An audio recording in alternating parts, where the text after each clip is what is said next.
बिस्मिल्लाहिर्रहमानिर्रहीम। अस्सलाम वालेकुम पाकिस्तान। नाज़रीन, आप देख रहे हैं आवाज़ बावलपुर न्यूज़ चैनल और मैं हूं आपका मेज़बान अहमद महमूद। नाज़रीन, जैसा कि आप सब जानते हैं कि हम आप लोगों के लिए आज की शख्सियत प्रोग्राम लेकर आया करते हैं। आज मैं आपको जिस शख्सियत का तारुफ करवाने जा रहा हूँ, आप किसी तारुफ के मोहताज नहीं हैं। मेरे साथ मौजूद हैं इंजीनियर मोहम्मद फैज़ल हसन फैज़ साहब। आप हैं electrical engineer, focal person the Islami University of Bahawalpur. आज हम सोलर के हवाले से बात करेंगे, इस्लामी यूनिवर्सिटी बावलपुर की डेवलपमेंट के हवाले से बात करेंगे, आपकी ज़ाती लाइफ के हवाले से बात करेंगे, प्रोफेशनल लाइफ के हवाले से खसूसी बात करेंगे। तो आइए फैज़ान साहब से बात करते हैं। अस्सलाम वालेकुम।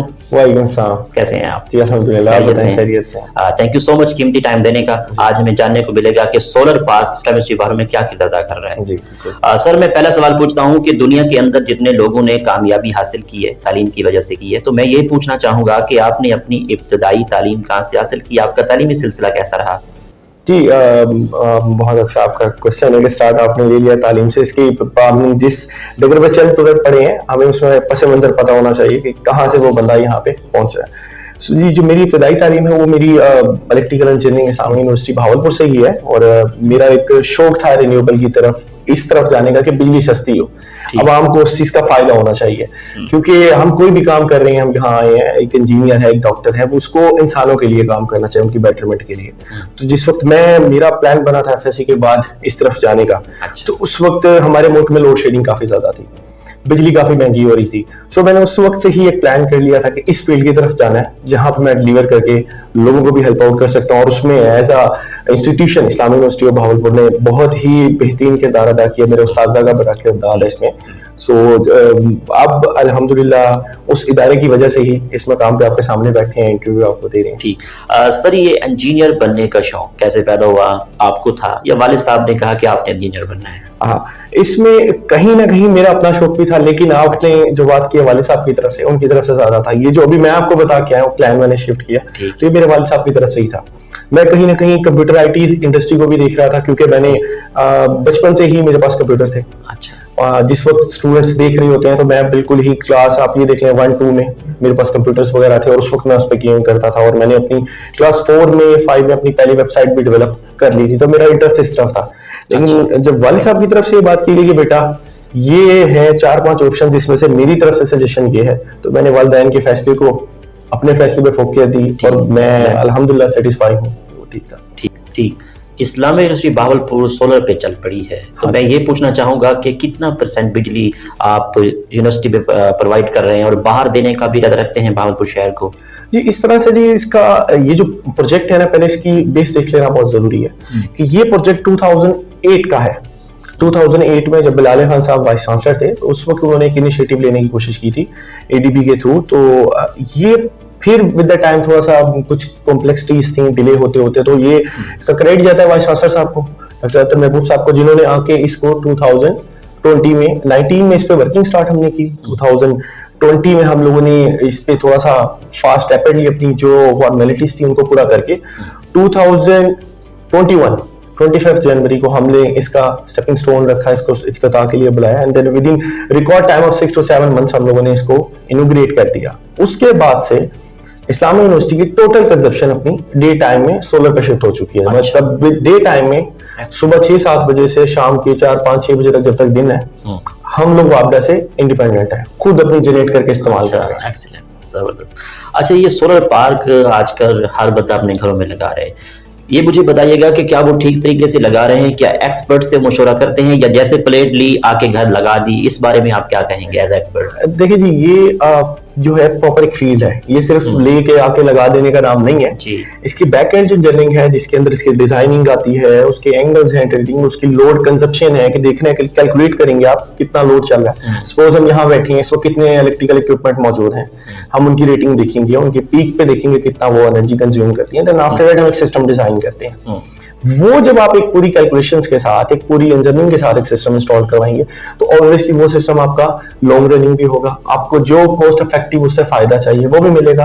क्योंकि अदरवाइज ऐसे लेके लगा देंगे आप, उसकी प्रॉपर ऑपरेशन मेंटेनेंस को नहीं लुक आफ्टर करेंगे, तो जो सिस्टम आपको 20-25 साल चलना चाहिए, जैसे बाहर चल रहे हैं, वो सिस्टम आपका यहाँ 2-4-5 साल में खत्म हो जाएगा, तो वो आप उतना मैक्सिमम से फायदा नहीं ले पाएंगे। मेरी सजेशन ये है कि जब भी आप लोग जाएं इस पे शिफ्ट करें तो प्रॉपर इस पे कैलकुलेशन करवाएं एक्सपर्ट से। ये नहीं कि एक लोकल बैठा है कोई शॉप करके वो कहता है जी मैं आपको लगा देता हूँ और ये इंस्टॉल हो गया सिस्टम और ये चलेगा, ऐसा नहीं है। ये वो सिस्टम है कि जब आप इसको लगा देंगे प्रॉपर एक कैलकुलेशन एक डिजाइनिंग के साथ, तो ये at least for the 15 to 20 years आपको चलेगा, और आपकी जितनी इस पे इन्वेस्टमेंट होगी वो हार्डली 3 to 4 ईयर में in the form of saving recover हो जाएगी। अच्छा, तो ये एक घाटे का सौदा नहीं है आपका। ठीक। Sir, solar energy Islamic university Bahawalpur में इब्तिदा हुआ है, किसने इब्तिदा किया है, कौन कौन लोग आए? जी, इसका जी इफ्तिताह जो था इसमें बड़ी काविशें थी मिनिस्ट्री ऑफ एनर्जी की, जिसमें अख्तर मलिक साहब का नाम जो है वो टॉप ऑफ द लिस्ट है। उसमें अगर हम अपने इदारे में आ जाते हैं तो जो डॉक्टर अतर महबूब साहब की जो काविशें हैं वो तो किसी से ढकी छुपी नहीं है। ये उनका विजन था, एक विजनरी लीडर होता है तो वो एक विजन लेके आता है, वो कल का सोचते हैं कि आज से 5 साल बाद हम लोग कहाँ जाएंगे, हम अभी भी डिले में थे। तो उन्होंने खास इसमें इंटरेस्ट लिया और इतना फास्ट पेस के साथ इसमें काम बताया। मैं आपको कह रहा हूँ कि एक रिकॉर्ड टाइम के अंदर हम लोगों ने इसको कंप्लीट करके और अब इसको रनिंग में ले आए हैं। और अभी भी कोई बताता जाऊँ कि वाइस चांसलर साहब ने ये नहीं कहा कि भाई यहाँ रुकना नहीं है, उन्होंने क्लियर इंस्ट्रक्शन दे दिया यहाँ नहीं रुकना आपने, this is not the end. अब हम लोगों ने अगले 5 साल 7 साल 10 साल का प्लान करके सिस्टम उसके ऊपर अभी से वर्किंग करनी है, ताकि अगले 10 साल का हमारे अब इस वक्त गोल हमारा है कि अगले 10 साल इस्लामिक यूनिवर्सिटी को कैसे हम लोगों ने वापस से इंडिपेंडेंट करके अपना खुद कफील करना है कि खुद जनरेट खुद यूटिलाइज, और उसमें कहीं हम ये भी प्लान सोच रहे हैं कि डिस्ट्रीब्यूट करें, मजीद लॉन्गर रन में सस्ती बिजली प्रोवाइड करें। ठीक। Sir, engineer professor doctor Atar Mehboob vice chancellor the Islamic university Bahawalpur की लीडरशिप को कैसे देखते हैं? जब से वो यूनिवर्सिटी में आए हैं, यूनिवर्सिटी डेवलपमेंट की तरफ बढ़ रही है, दिन दुगनी रात चौगनी तरक्की कर रही है, तो इस बारे में आपका क्या पॉइंट ऑफ व्यू है? जी, मैं उन्हें टर्म करता हूँ अपना आइडियल मैं उन्हें मानता हूँ। एक विजनरी लीडर है, एक विजन के साथ आए हैं। और जो सबसे मेरी जब उनसे मैं फर्स्ट मुलाकात को अपना थोड़ा सा रिमाइंड करता हूँ वाइस चांसलर साहब से, तो आई वाज क्वाइट नर्वस कि यार अब वाइस चांसलर साहब हैं, क्या उनको बात बताऊंगा, कैसे कन्विंस करूंगा, क्या चीज होगी, किस तरह से बातचीत होगी। तो जब मैं गया तो बड़ा वार्म उन्होंने किया और को वेलकम, देन उन्होंने डिस्कशन स्टार्ट की। तो ही वाज राइट देयर कि हर जगह पे हाँ ठीक कर रहे हो आप, ये प्लान है, मैंने कहा सर इस तरह एग्जीक्यूट करना है, एंड ही वाज लाइक बिल्कुल ठीक है आप इसको करें। वो लाइक कोई हर्डल्स नहीं क्रिएट की, with in a second he said कि ठीक है बेटा करें, चलिए इस पे ये फायदे का काम आप करें। तो ये एक विजनरी लीडर होता है कि वो बैक करता है हमेशा अपनी, जो उनके साथ एक उनकी पूरी टीम आ रही होती है उनको सपोर्ट करेंगे, उनको बैक करेंगे, चलें। और जब भी इवन कभी भी बात होती है नहीं वाज ऑलवेज लाइक कि गो फॉर इट करें इस चीज को। सो ये आपको एज अ स्टाफ एम्प्लॉय उनका एक जो टीम मेंबर है काफी मोटिवेट करती हैं कि यार देखिए आपका बॉस आपको किस तरह लेके चल रहे हैं, तो हम भी अपनी कैपेबिलिटी से ज्यादा परफॉर्म करते हैं। ठीक। सोलर एनर्जी हर घर की जरूरत बनती जा रही है, इन फ्यूचर लोगों को क्या प्लान के हवाले से क्या कहेंगे आप?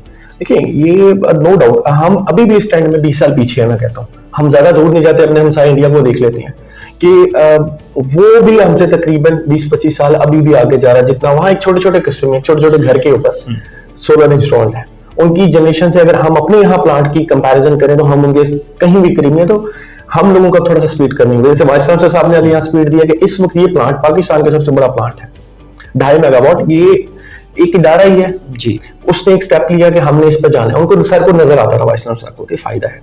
तो ये अब लोगों को भी ये चीज देखनी चाहिए, क्योंकि हमारी जो नेशनल लेवल के ऊपर जो हमारी एनर्जी जनरेशन हो रही है वो ज्यादा फॉसिल फ्यूल से हो रही है, यानी ऑयल डीजल इस तरह की गैस वगैरह से हमारी इलेक्ट्रिसिटी जनरेट हो रही है जो महंगी पड़ती है। तो अगर कहीं ना कहीं आपको सस्ती बिजली चाहिए तो आपको विदाउट वेस्टिंग एनी टाइम आपको इस पर शिफ्ट होना पड़ेगा। और ये अब 20-25 साल का अगला आपने सुकून, अगर आपका एक अच्छा सिस्टम लग गया है पूरी प्लानिंग के साथ, उसमें कोई इस तरह से कोई नुकसानात नहीं है, प्रॉपर इंजीनियरिंग हुई है, तो आपको 20-25 साल सिर्फ सुकून से बैठ के बिजली एंजॉय करनी है। ठीक। फैजान, इन फ्यूचर प्रोजेक्ट के हवाले से मैं बात करूँ तो इस्लामिक यूनिवर्सिटी में कि नए प्रोजेक्ट कौन कौन से ला रहे हैं? देखिए जी, मैं अगर आपको स्पेसिफिकली रिन्यूएबल की तरफ बात कर दूं तो इसमें हम लोग अभी सब कैंपसेस जो है, जैसे हमारे रहीम खान है, बावल नगर है जी, अहमदपुर में भी बात चल रहा है, अहमदपुर हमने फेज 3 में रखा है। फेज 1 में हम लोग रहीम खान और भावल नगर के उनको सोलराइजेशन करने जा रही हैं। ठीक। और अगर उसके बाद हमारा फिर ये जो हमारा बगदाद में 2.5 मेगावाट लगा है, इसको हम लोग फ्यूचर एक्सटेंशन पे जा रहे हैं, क्योंकि राइट नाउ ये डिमांड पूरी कर रहा है। लेकिन with the passage of time, जैसे आप डेवलपमेंट देख रहे हैं कि वाइस चांसलर साहब ने पूरी की पूरी यूनिवर्सिटी और बसाने यूनिवर्सिटी के अंदर प्लान कर लिया, तो उसको मीट करने के लिए हमें सोलर भी बढ़ाना पड़ेगा अपनी एनर्जी जनरेशन। उसमें हम लोग जो है फ्यूचर एक पूरी उस पर वर्किंग भी हो रही है, हमारी अभी भी मीटिंग्स चल रही हैं, कुछ हमारी बाहर इंटरनेशनली फर्म्स हमें कांटेक्ट कर रही हैं। वो जब उन्होंने ये चीज देखी कि यार इस एरिया में एक सोलर का ट्रेंड चल पड़ा है, वो लोग हमें रीच कर रही हैं, तो 2-3 पार्टीज के साथ अभी भी यूनिवर्सिटी टॉक्स में है, तो हम इसको भी इंशाल्लाह एक्सटेंड करने जा रहे हैं। फिलहाल हमारे पास बगदाद में 2.5 मेगावाट मौजूद है, अब्बासिया कैंपस में भी हमारे पास है, रेलवे कैंपस में भी हम लोग करने लगे। तो इस्लामी यूनिवर्सिटी की हर कैंपस में हर छत आपको इंशाल्लाह फ्यूचर में सोलर से भरी हुई नजर आएगी। ठीक है। अच्छा, ये बताएं कि आपका रिसर्च आर्टिकल सोलर पर IUP पर जर्नल में इंटरेक्ट हुआ है, तो इस बारे में आप क्या कहेंगे? अच्छा, ये रिसेंटली, क्योंकि मैं काम तो काफी टाइम से अपना करता आ रहा हूँ पिछले इस रिन्यूएबल फील्ड में, तो अभी रिसेंटली मैंने इस प्लांट के ऊपर अपना जो इस्लामी यूनिवर्सिटी में हमारा 3 मेगावाट तकरीबन 2.5-3 मेगावाट हो चुका है, उसके ऊपर एक लिखा था, वो भी रिसेंटली पब्लिश हुआ है international journal of photo energy में। अच्छा। और उसमें इस प्लांट की जो है मॉडलिंग, डिजाइनिंग, परफॉर्मेंस एनालिसिस हम लोगों ने किया है, कंपेयर किया उसको कायद-ए-आज़म सोलर पार्क के साथ, जो जाहिर हुआ था पाकिस्तान का नंबर 1 भी है विद रेटिंग, विद कैपेसिटी, और पहला भी प्लांट है, तो उसके साथ हमने उसकी परफॉर्मेंस रेशियो को भी कंपैरिजन किया है, उसकी वर्किंग, तो उसमें भी अल्हम्दुलिल्लाह हमारा परफॉर्म अच्छा कर रहा है, हमारा सिस्टम काफी अच्छा जनरेशन कर रहा है। और विद द टाइम जी इसमें मजीद हम लोग इम्प्रूवमेंट भी कर रहे हैं, इसमें मजीद एफिशिएंसी इसकी बढ़ाने की भी कोशिश कर रहे हैं। तो ये इंटरनेशनल जर्नल है जिसमें भी मेरे उस्ताद का बड़ा किरदार है उनका इसमें पब्लिश करवाने में, उनका मेरे supervisor doctor Abiya, chairman doctor Amjad साहब का भी बड़ा इसमें किरदार है, उन लोगों ने बड़ी एफर्ट्स किए, और इंशाल्लाह अभी हम रुके नहीं, इस पर भी मजीद हम काम कर रहे हैं कि इस एरिया में हम रिसर्च को भी सोलर में काफी आगे लेके जाएं, रिसर्च एंड डेवलपमेंट का, क्योंकि वो एक शोबा है जो हम पीछे हैं, तो हम कहीं ना कहीं इसको भी आगे जो है वो लेके जाना चाह रहे हैं कि विद दैट कि हमने सिर्फ प्लेट लेके लगानी नहीं है, उसको बनाना भी है जी, उसकी मैन्युफैक्चरिंग, उसकी फिर परफॉर्मेंस भी बढ़ानी है, एफिशिएंसी, तो हम उसको भी साथ लेके चल रहे हैं इस वक्त। ठीक। ये तो हमने डेवलपमेंट के हवाले से बात की, या मैं कुछ पर्सनल क्वेश्चन करना चाहूँगा आपसे, तो ये पूछूंगा कि इससे हट के आपको अदब से लगाव है? जी बिल्कुल है, और मेरे जो वालिद साहब हैं वो एक अदीब भी हैं, उनका तकरीबन 40 साल का सहाफत में और इन चीज़ों में एक्सपीरियंस है, राइटर भी हैं, रिसेंटली अभी उनकी किताब भी आई है अनोखिल हक़ाइक़ के नाम से, तो इंशाल्लाह इंटरव्यू के बाद वो भी आपसे मैं शेयर करूंगा, तो वो भी आप पढ़िएगा। तो उनकी तरफ से एक चीज़ हमारे अंदर आई है, एक मल्टीटास्कर हमने उनको देखा, तो अभी भी अल्हम्दुलिल्लाह वो चीज़ हमारे अंदर आ गई, मल्टीटास्किंग लिखने का भी एक रुझान था, और एक वो हमारी फिर एक फैमिली की वजह से वो एक कनेक्शन है अदब के साथ काफी अच्छा। ठीक। आपकी फेवरेट बुक कौन सी है जिसको ज्यादा पढ़ा हो आपने? जिसको ज्यादा पढ़ा हो, देखिए मैं एक और आपको यहाँ पे शेयर करता हूँ, क्रिकेट काफी शौकीन हर एक की तरह, तो अगर आप मुझसे ज्यादा या वो पूछेंगे कि आपको फेवरेट किस चीज को कहते हैं, तो मैं इसके आर्टिकल्स बहुत पढ़ता था, क्रिकेटर्स आते थे डिफरेंट, ये एक तरफ रुझान था, एक पैशन था एक टाइम पे क्रिकेट का, तो किताबों से ज्यादा मैं अपना स्विच करता था हमेशा कि यार बस ये हर रोज ये चीज ही इसी चीज के ऊपर ही पढ़ता है। बाकी ये है कि जो बुक की किताब मिल जाती थी पढ़ी हुई, उनकी पूरी लाइब्रेरी थी घर में, तो पढ़ने बैठ जाते थे मुताले के लिए। फिर एक किताब आया करती थी, आप उसको जानते होंगे, हर एक बंदे ने पढ़ी, कौन क्या है। अच्छा। और एक नॉलेज के लिए, गेन करने के लिए, उसमें हर तरह की दुनिया की डेवलपमेंट, चीज लोगों के कारनामे, अचीवमेंट्स किस तरह उन्होंने किया, वो उसके अंदर होता था, और वो उसका एडिशन आते थे, तो मुझे इंतजार होता था कि वो एडिशन कब आ रहा है, वो पढ़ के, और माशाल्लाह उससे जिक्र भी हुआ, वो भी वाले साहब की तरफ से जहाँ तक यार ये किताब, जब भी वो टूर पर जाते थे तो वो कोई चीज खेलने के लिए नहीं लेके आते थे, वो किताबें लेके आते थे कि ये लें। ठीक, ये पढ़ें। आपकी इस कामयाबी के सफर में दोस्तों का, असातिज़ा का, वालिदैन का कितना साथ रहा?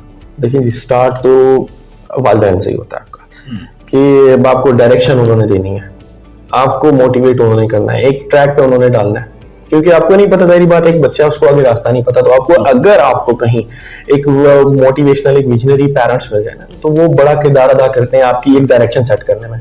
फिर वो एक सफर चल पड़ता है, फिर दोस्त मिलते हैं, तो वो दोस्त आपको भी साथ लेके चलते हैं कि यार आओ, और ये बड़ा खुशनसीबी होती है कि अगर आपके सेम रूट पे आपके दोस्त हो, वो आपको बड़ा फिर हेल्प करते हैं एक दूसरे को, क्योंकि अच्छा बुरा टाइम आता है, तो आपको अगर वहां सपोर्टिव एक मोटिवेशनल दोस्त मिल जाए, तो वो आपका सफर जो है वो पता नहीं चलता गुजर जाता है। और कहीं ना कहीं उस्ताद का तो आप वो खत्म कर ही नहीं सकते ना, कि आपने एक डायरेक्शन पे चल गए, आप डायरेक्शन पे आगे लेके जाना आपके उस्ताद ने, सफर में कंपेनियन तो आपके दोस्त होंगे, लेकिन आपको लीड किसने करना है, आपके उस्ताद ने, क्योंकि वो रास्ता देख चुका होता है, तो वो कहते हैं ये रास्ता है, ये रास्ता आप लोगे यहाँ पहुंचोगे।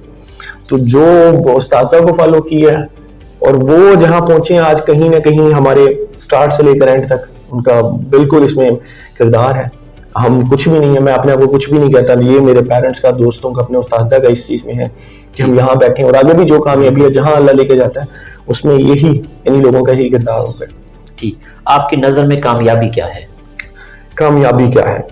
लेकिन ये कामयाबी की कोई सिंपल एक डेफिनेशन तो नहीं है, लेकिन मैं इसको इस तरह डिफाइन कर सकता हूँ कि एक मुसलसल जद्दोजहद का नाम है कि आप लगे रहें एक चीज के पीछे, आप अपने गोल आइडेंटिफाई करें। जिस वक्त आपने अपना एक डायरेक्शन सेट कर लेनी है ना कि जी मैंने इस तरफ जाना है, this is actually the path, इसको फॉलो करना है, फिर उसमें लग जाते हैं तो वो आपको लीड कर जाएगा उस मकाम पे, और जब आप उस मकाम पे पहुंच जाएंगे उसको आप कामयाबी कहेंगे। इसमें कोई शॉर्टकट नहीं है जी, कंटिन्यूस एक एफर्ट है, चलते रहें, अपना गोल्स रखें सेट, अपने आप को मोटिवेट करें। तो अपने आपको मोटिवेट करने के लिए आप खुद मोटिवेशन होना चाहिए। गिरेंगे कि आप ये नहीं कह सकते कि जी मैं आपसे लूं डायरेक्शन लूं। कामयाबी आपका माइंडसेट है। आपने कह दिया जी मैंने जाना है, मैंने ये चीज अचीव करनी है, और देयर इज नो जो आपको रोक सके कि आप वहां नहीं पहुंच सकते।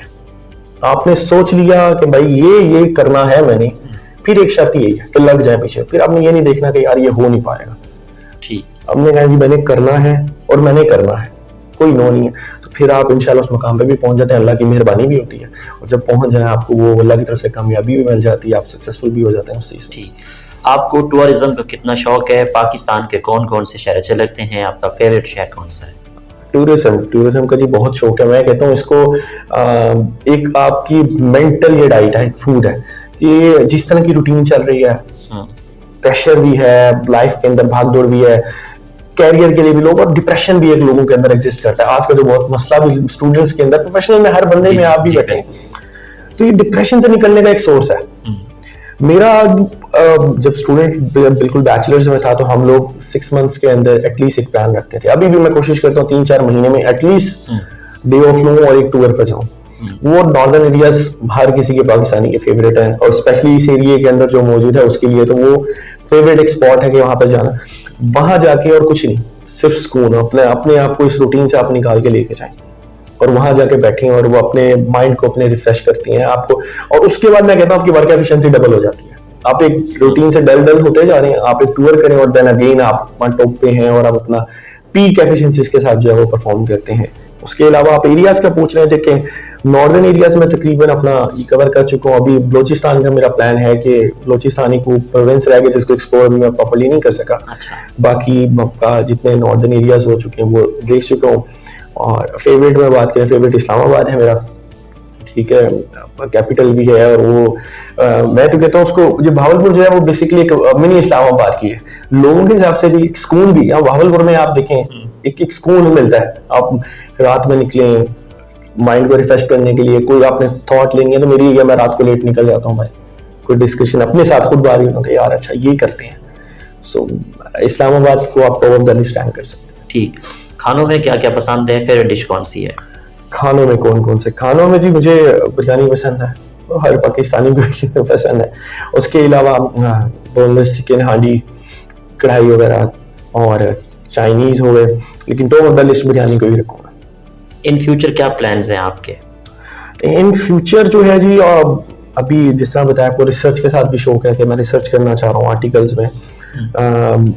फिलहाल अभी रिन्यूएबल का ही मैंने एक सेगमेंट ले लिया, क्योंकि इसमें एक ये वो स्लॉट है जहाँ पे मुझे लगता है कि मेरा एक इंटरेस्ट डेवलप हो चुका है। मैं अभी फिलहाल इसी की तरफ चल पड़ा हूँ, रिन्यूएबल में कंट्रीब्यूट करना चाहता हूँ। हमारा पाकिस्तान का एक ही मसला है दरीना, लोड शेडिंग, महंगी बिजली।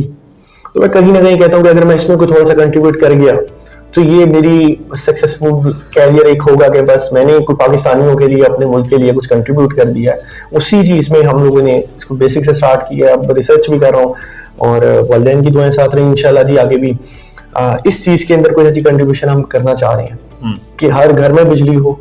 पाकिस्तान में इस वक्त तकरीबन 52% एरियाज ऐसे हैं जहां पे इलेक्ट्रिसिटी नहीं है। ये कोई कम नहीं, हम तकरीबन आधी पॉपुलेशन हमारी ऐसी फार ऑफ प्लेसेस पे जहां पे बिजली उनके पास नहीं है। बेसिक नेसेसिटी है जी आज के दौर में।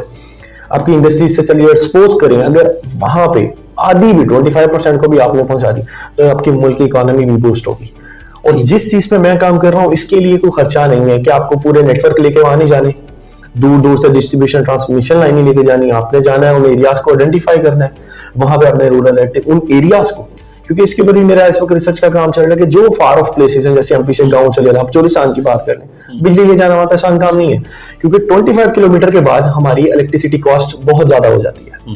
उसको लाइंस बिछाना, आप पूरे टावर से लेके जा रहे हैं, तो ये वो सोल्यूशन होगा कि आप उन एरियाज में जाएं, आइडेंटिफाई करें उन आबादियों को, वहां पे उनको जो है आप सिस्टम इंस्टॉल करके दें, गवर्नमेंट फंड करें, और वहां पे एक स्मॉल मीडियम इंडस्ट्री डेवलप करें जो वो बैकबोन है आपकी मुल्क की इकोनॉमी की भी। जिस वक्त वो चीज वहां पे मौजूद होगी तो वो देखिए वो जो वहां पे लोग फिर रहे हैं वो एज अ वर्कर कंट्रीब्यूट करेंगे। अब वो इंडस्ट्री आइडेंटिफाई करना हुकूमत का काम है। हम सजेशन दे सकते हैं कि वो जो फार ऑफ प्लेसेस हैं उनको अगर आप अभी इस चीज में ले आते हैं, कुछ छोटा मोटा काम वहां पर शुरू कर दें, और रिन्यूएबल आपको अबंडेंट हर जगह सोलर है, सूरज मौजूद है, प्लेटें आपने लगानी है, सिस्टम डिजाइन करना है, बिजली देनी है, वहां पे आपने इंडस्ट्री छोटी छोटी डेवलप करनी है और लोगों को उस तरफ आपने लगा देना काम, तो कहीं ना कहीं आपका मुल्क ऊपर है, आपकी इकोनॉमी ऊपर जा रही है।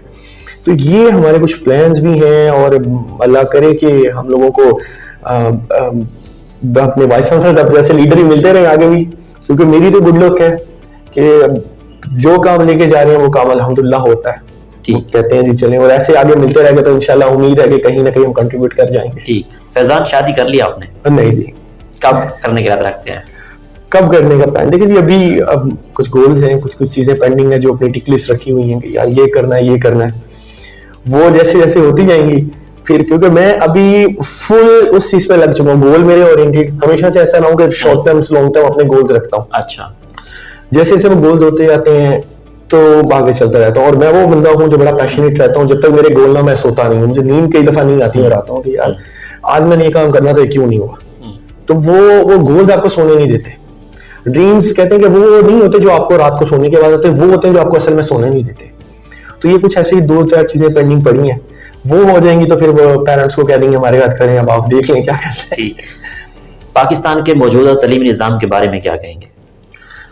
मौजूदा तालीमी निज़ाम, देखिए इसमें कई जगह पे अगर मैं आपको इसको आइडेंटिफाई करूं, कुछ जगह पे मुझे खामियां लगती हैं। मैंने जैसे अपना बैचलर्स किया तो मैं कुछ एनजीओज भी और कुछ कंपनीज थी जिनके साथ मैंने लिंक अप किया था, जर्मनी और अमेरिकन स्टेम एजुकेशन से भी लिंक करती थी वो।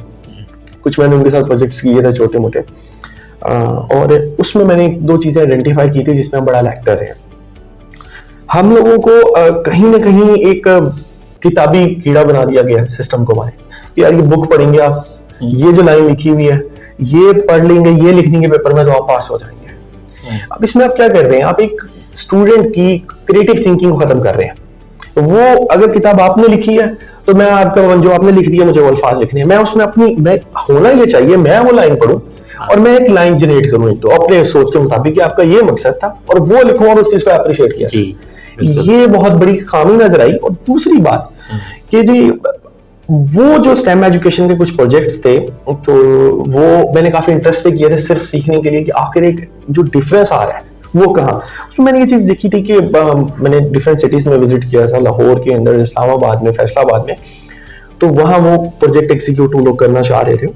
उसमें ये था कि आप हैंड्स ऑन एक्टिविटीज करवाएं स्टूडेंट लेवल पे, कि एक बच्चा है क्लास 1 में, क्लास 2 में, उसको जाके डिफरेंट टास्क दिए जाते थे कि जी ये वो एरिया है जहां पे अर्थक्वेक्स आते हैं, ये बताएं यहाँ पे बच्चों सोचो अपने दिमाग से, बताओ कौन सी बिल्डिंग बनाई जाए जो हमें उन चीजों को सस्टेन सर्वाइव करने में मदद देगी। तो बच्चा सोचता था, वहां पे उनको डिफरेंट हम लोग एक्टिविटीज देते थे, कुछ सिनेरियोस क्रिएट करके देते थे ताकि उनकी थिंकिंग, एक क्रिएटिव थिंकिंग इंक्रीज हो।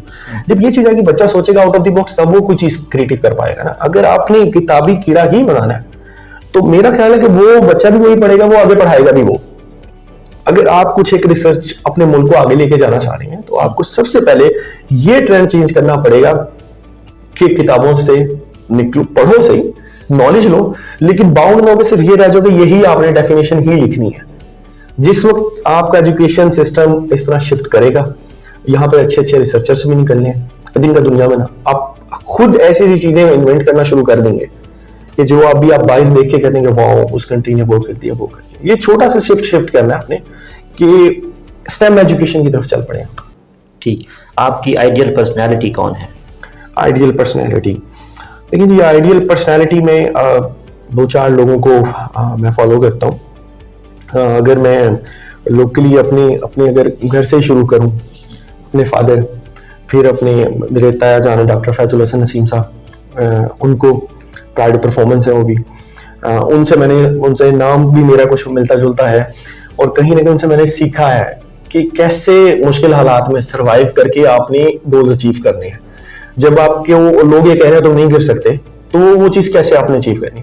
फिर अपने फादर को देखा कि यार कैसे हमेशा वो कहते हैं कि हर हाल में खुश रहो, जो बुरा टाइम है। मैंने कभी उनको डिप्रेस नहीं देखा, परेशान नहीं देखा, मुश्किल भी होना तो यार क्या हो गया, अगर ये मसले हो गए, ये मसले हो गए, मैं मुंह बना के नहीं यार खड़े, ये बात इतना बड़े मसले को। तो ये कुछ पर्सनैलिटीज होती हैं जो आपकी ग्रूमिंग करते हैं, आपका माइंडसेट, आपकी आइडियल बनते जाते हैं।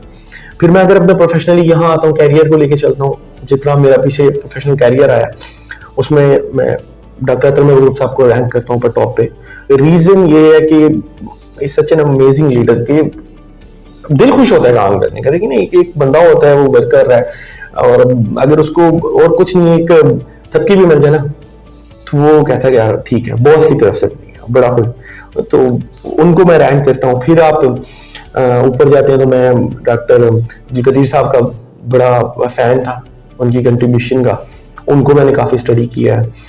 And at the end of the day जिनको मैं सबसे टॉप पे रैंक करूंगा वो कायद आज़म Mohammad Ali Jinnah, founder of nation, कि उनकी लाइफ को मैंने बड़ा इस मामले में स्टडी किया कि आखिर किस तरह उन्होंने ये इम्पॉसिबल टास्क को पॉसिबल किया, किस तरह ये पाकिस्तान। तो ये कुछ लीडर है, मैं इनको बड़ा फॉलो करता हूँ, इनसे मैं मोटिवेशन लेता हूँ। ठीक, लाइफ का पर्पस ये है कि जब आपने मोटिवेशन अपने जिनको आप लीडर बनाते हैं, गुरु आप आइडियल बना रहे हैं, तो उनकी लाइफ से सीखना चाहिए। सो ये कुछ वो लीडर हैं।